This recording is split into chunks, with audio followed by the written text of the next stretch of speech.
try to understand what is NoSQL, why there is a sudden need for lots of new kinds of databases. So for example, we have been used to RDBMS.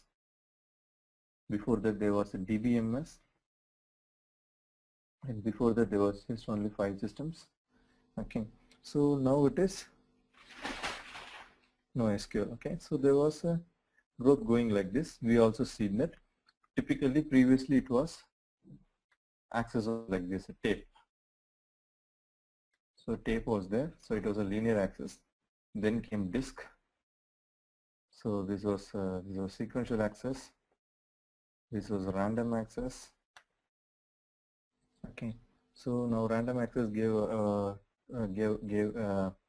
rise to lots of random, fastness in your random access provided you the capability to look into any record. So for random access to work, there should be two activities. First one is to do a seek, and second one is to do a transfer. These two activities are needed. So we looked into that. So what we figured out, that the seek time in the past 30 years, okay, the improvement is less. Is less. Okay, transfer rate has increased. Okay, today 100 Mbps transfer is very easy. That is from disk to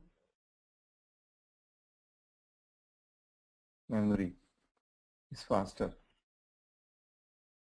Okay, so now if this is the case, what happens is that of these two things, the seek time is going to, for any big operations, if for any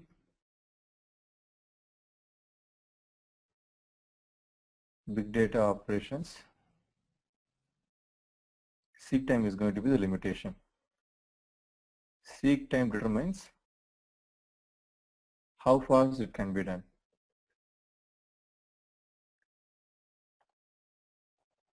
Okay. So since seek time has not improved in the past 30 years, so your any operations, anything that you advances into hardware or any other thing, it's always going to be dependent upon the seek time. And for some reason, suddenly what happened is that over a period of time, there was always a need for RDBMS.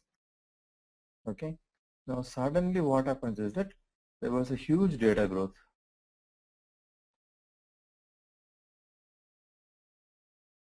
Huge data growth was there. So with huge data growth, there was two problems. So one is you had the problem of storing data, and second one is the problem of processing data. So to store data, people came up with a distributed file system. This is what we call as a Hadoop distributed file system. And to process this whole data is where Hadoop MapReduce came into picture. Okay, this thing was done. But what happens is this has a limitation. There is a limitation. Okay, Hadoop is good for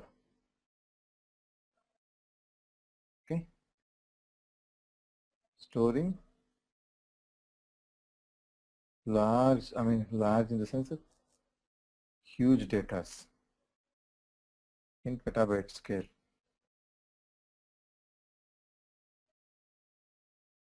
And it can do the processing on huge files. The limitation is, okay, it can do only batch processing. Okay, so no matter how much data it is possible, and batch processing, and then that is data can be looked only in sequential manner.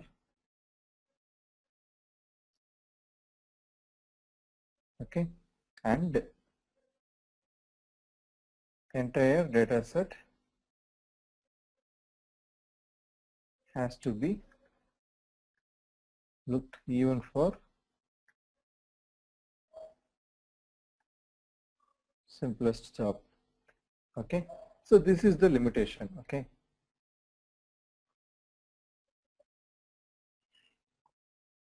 So people when they created huge database, huge systems for storing and retrieving and all kinds of data, then people wanted, okay, it is fine that I can store huge amount of data.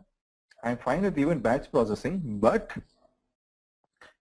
I want, so what happens is that it's like this, okay, huge data after processing produces huge data, okay. Even this data has to be sequentially analyzed. So this is where people wanted a change. Okay, people said that at least the results of processing I should need something like an RDBMS. That is, we can look into any point of data in order of one lookup time. Okay.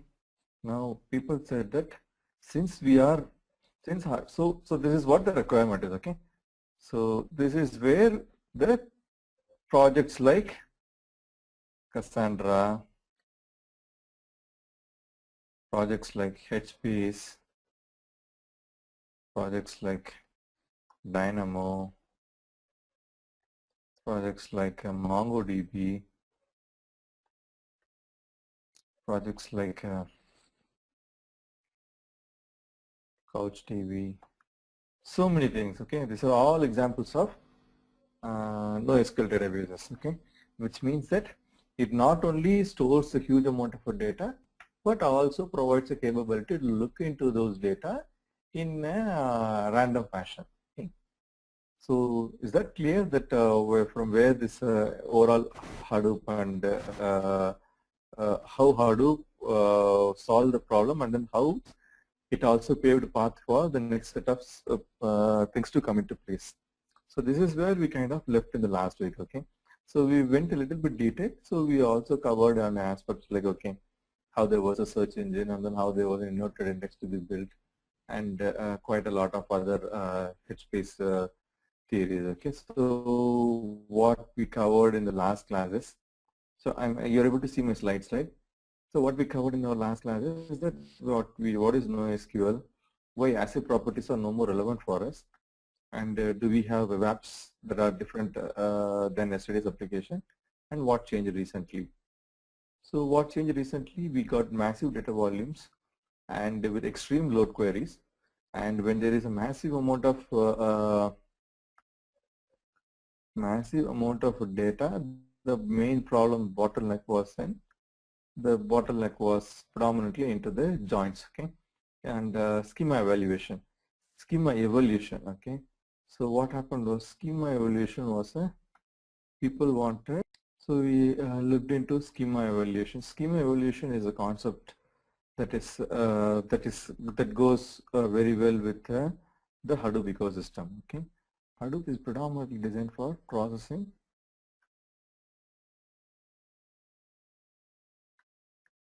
huge amount of files, okay, and huge amount of files can be processed only if you are able to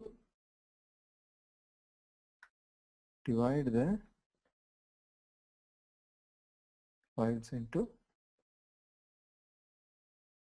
multiple blocks, okay, and then process the individual blocks, okay. So this is the concept, okay. This is a conceptual model. So what happens if this is a big file to be processed? I have to split this file like this. You can say B1, B2, B3, and B4, okay. So the first problem is that if I have to split this and then do it, I can do this only when my whole concept of processing this file can happen in a sequential manner. Okay, if it is going to happen in random manner, I may not know where to start. Okay, so if my problem is like if I have to do randomly, I can't split it first of all. So first of all, to split individually and process it, I need to do a sequential processing. So I split this. Okay, so now B1, B2, B3, B4 is there. This is given to computer 1, this is given to computer 2, given to computer 3, given to computer 4. Okay. What can also be there is this B1 itself can further be divided into B01, B02, B03. Okay, maybe multiple threads can look into this. Okay, so multiple threads can look into it. So what has to happen is that to split and process, I need to divide and then work on it. The processing should be sequential alone. Okay, that is one aspect of it. The second aspect is all I'm doing is analytical. Okay, so the thing is that predominantly when I see, so it is like an aggregate operation. Okay, so aggregate operation. Say for example, a simple example will take sum. Okay, to do a sum. Okay, say for example, if I have an array like this. Okay, sorry about my drawing. Say for example 1 7 8 6 2 1 3 2 1. If I have an array like this, and to count the sum of this array, I have to visit all elements. Okay, and when I have to visit all elements, okay, when I have to visit all elements, it's good to do sequential. Okay, so I start from here and then I keep reading like this. Okay, so what happens in a typical RDBMS is, that is why you have an array kind of a data structure. Okay, so you read this whole thing into memory and then keep it and then reading it. Okay, so it is one single read and then do it. Say for example, if this is not just 10 elements, imagine there is 1 million elements. Okay, so one in the disk, this 1 million stored in this disk, it may not stored completely into one block. Okay, this 1 million entry in the disk will be stored somewhere here, here, here, here, here. So many places it will be kept. Okay, so the operating system has to do multiple seeks and transfer this. Okay, so it has to do the multiple seeks and transfer to do this counting. So in Hadoop, what people decided is that, okay, because it is a disk, it has to do this. If I am doing like this, I will be spending all my times in this seek, which is the slowest component. Okay, it is like this. In the marathon, your fast is determined by the slowest runner. I mean, not in the marathon, in what you call it, the relay race. Your speed is decided by the slowest runner, not the fastest runner. Okay, like what lots of people may think. Okay, so if the slowest runner decides the overall speed. Okay, because no matter how much the other person performs, the slowest runner is going to determine how fast the team can progress. Okay, so this designer wanted to remove the slowest runner. So what they thought, anyway I'm going to do processing all the content, I don't need this disk. So they wanted to convert this disk into tape. So the concept of, so there's a new terminology called disk as tape. So what they wanted to do, they wanted to do a bulk transfer. So big files are divided into bigger blocks of 64 MB. Okay, and they are kept. Okay, and the processing is not going to do a random seeks. The processing is always goes to, it starts from here, reads the entire 64 MB, takes it into memory and process. Read 64 MB, read 64 MB. And inside it, it does only a sequential read. Because according to Hadoop, your data is nothing like a list. And to do any activity, we have to look into entire data set. Okay. And if I have to do the look into entire data set, what is more efficient way of doing it? Sequential. This is the most efficient way of doing it if I have to read the entire data set. Is it? Yeah, I have one question. So generally, like whenever we get the data from like external systems, so do we have to perform like batch processing on the Hadoop and then store the data onto the HBase, or we can do batch processing even on HBase as well? Okay, let's put batch processing. I said it's just an example. I mean, it's a terminology. Okay. Okay. What happens is it is not a batch. It is called a MapReduce, and the batch processing. I said batch processing because sequential processing is people always have thought batch processing into the concept of sequential processing. Okay. If I have 100 records, I read all the 100 records. So why we call it as a batch processing is it's not interactive. Interactive is like if I have 100 records, I need only 2 or 3 of them. It is not batch. It is like random reads. Okay. So that's an example. That is just an just to give an analogy, it's said that batch processing, but predominantly what we call as a MapReduce. And MapReduce is sequential in nature. And when data comes in, if you are writing any MapReduce, that is done in sequential. And this sequential data can be pushed into HBase, and that is also in a sequential manner. Okay. Got? So it will be like this. Okay, I'll just draw. Okay. There will be multiple streams of data. Okay, this is what we call streams of data. They all push into a HDFS cluster. Okay, on this cluster you run MapReduce. You again push data. The output is pushed into HDFS. Plus you can push into HBase. If you push into HBase, other applications which needs interactive data, they contact HBase directly and then get data. Say for example, Okay. So the streams of data in HDFS clusters. Let me complete it once again.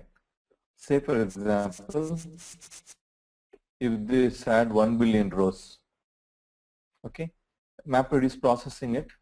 Okay, let's for example, it is transformed into, say for example, 500 million rows.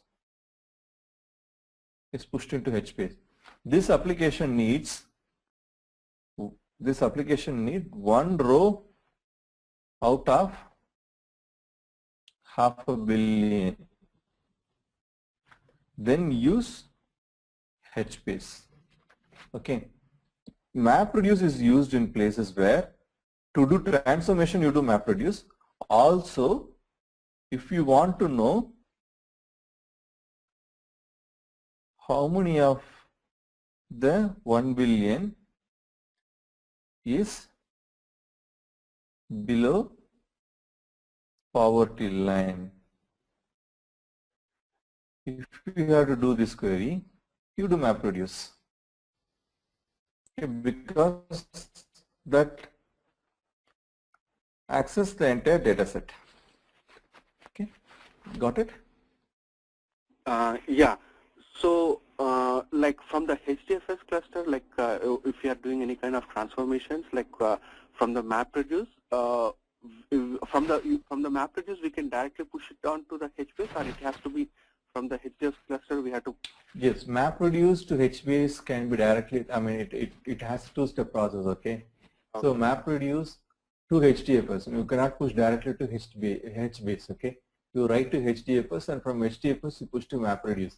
But in the new release of HBase, what they did is from HBase itself, you can run a MapReduce so that that intermediate step can be eliminated. That is, you directly run MapReduce from HBase on the HDFS cluster, so the output is directly returned to an HBase table.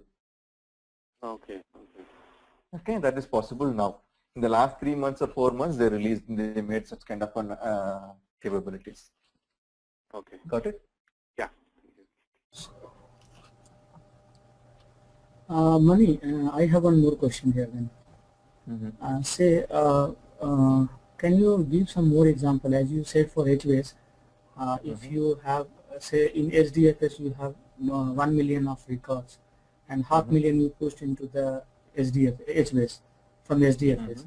So you just gave two scenarios. One scenario is like if you want, like you want to capture one row from that half million rows. I'll give you an example. You are based out of, you're currently following what is happening in India, right? Say, Yeah. we have other project, there is a UID project, okay? I have also worked on the UID project. I was designing the HBase, the data model for the other projects, okay? So here, like a social security number, okay? It's like, say money goes in and then I put my fingerprints and then give a retina scan. It needs to immediately know this is money, which means out of 1 billion record, one record has to be matched. Okay. Okay. So this is where HBase comes in. So the other aspect of it is, I have this whole Indians data, and then you need to do some kind of a map reduce, I mean do some kind of an analytics, okay? How many of them are, how many people do you think will migrate in the next year from the urban to the rural? Okay. So do you mean like we can do predictive analytics, something like that you are talking? Yes, yes. All those kind of things, anything that needs processing the whole data, you write it as a map reduce on the HDFS cluster directly. HBase mostly the result of lots of other transformation wherein you need data and then in a real time you need to access the data, you use HBase. Yeah, Got that's it? fine. And yeah, so see, say in my, I'm working for one of the storage company, and their log files are coming from their one shared storage, and Flume is pushing the data into SDFS. Okay, so I don't know how they are bifurcating the some information from that log files, since that log file contains it's like a 62 section, and out of that 62 section, one section contains configuration related information, and that information they are taking from SDFS to HBase. HBase. So Okay, that's very simple, yeah, right? HBase. So any business rule they are writing or what kind of things? Because I'm not aware of okay. it. Let's put it like this. Okay, since you are not part of Hadoop class, okay, I'm going to oversimplify this. Okay, say this is a row. Let's take this as a row. Okay, it has like 0 to 63 columns. Okay. Okay. So what we do in a map reduce is you write two functions. One is map and one is reduce. In the map function, what we predominantly do is called, you do transformation, okay, and key value form permission. Okay, so in your problem it is only transformation. Say for example, you are only interested in 43rd field. Okay, now what happened is map, you get this record. Okay, all that you are going to do is string data equal to record of 43. I'm writing pseudocode. Okay, this is not a real code. Okay, then what you do? Context dot write data. Okay, so reduce. Since there is no reduce logic, it is just going to write context dot write of data. So what will happen is this record after this map reduce program will be converted into just data 43. Like this it will be there. Then somebody would have written a simple program, simple 10-line program that read this file and call hbase.put record of I. Okay, so for example, for I equals to 0, I less than n, I plus plus. Okay, so now this, if you have 1 billion rows, here you will have 1 billion rows in HBase, but only column 43. Okay, got it right? I just oversimplified it, but Yes, if you are part of the Hadoop class, you will be able to write this code actually. Okay. Got it right? Yeah, I got it. Okay. Any other doubts?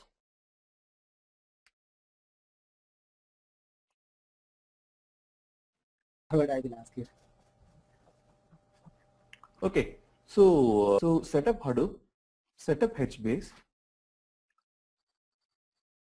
So for these two things, the prerequisite would be like Java should be set up and should be set up, Eclipse. Okay. Predominantly. So I think everybody is. I'll tell you the plan. Okay, the plan. If everybody is having Windows machine, download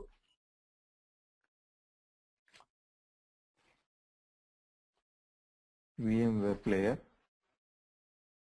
Okay, and then install Ubuntu 12.10 in that. Okay, and then install Java in the same order. Okay, install Java. Okay, install Hadoop, install HBase. After Java, you install Ant. Okay, install Hadoop, install HBase, install Eclipse. Okay, so this is how you have to do it. Everything is free. You don't need to pay for anything. Okay, VMware Player is free. Okay. After Java, you said Ant, right? Yes. Ant.